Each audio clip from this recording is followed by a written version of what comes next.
নতুন একটি blog video share করছি। সকালে নাস্তায় নিয়েছিলাম একটা ডিম পোস্ট, সাথে একটু সস নিয়েছিলাম। তারপর কলা দিয়ে আটা দিয়ে একটা রুটি বানিয়েছিলাম। একটু ডিম পোস্ট রেখে দিয়েছিলাম, রুটি দিয়ে খাবো বলে। আমার সস দিয়ে এভাবে খেতে অনেক ভালো লাগে। তার কিছুক্ষণ পর খেয়েছিলাম চানাচুর। আম্মু দুপুরের জন্য মুরগি পা পাখনা দিয়ে একটা তরকারি রান্না করেছিল। ঝাল ঝাল ছিল, খেতে ভালো লাগছিল। ভালো করে লেবুটা চিপিয়ে নিচ্ছি। অনেকে আবার মুরগির পা পাখনা একদমই পছন্দ করে না, কিন্তু আমাদের বাসার সবার অনেক পছন্দ। তারপর নিয়েছিলাম শাকের একটা তরকারি। শেষে নিয়েছিলাম এই সাদা ডালটা, যেটা শুধু শুকনা মরিচ দিয়ে রান্না করা হয়।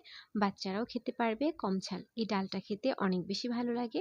যদি কারো এই ডালের রেসিপি দরকার হয় কমেন্ট করবেন, আমি রেসিপিটা শেয়ার করব। বিকালে এই নুডলসটা খেয়েছিলাম, একদম ভালো না। তারপর 7 আপ খেয়েছিলাম। সন্ধ্যায় এই বাদামগুলো খেয়েছিলাম। রাতে শুধু একটা রুটি খেয়েছিলাম। আলহামদুলিল্লাহ, এই ছিল আমার আজকে সারাদিনের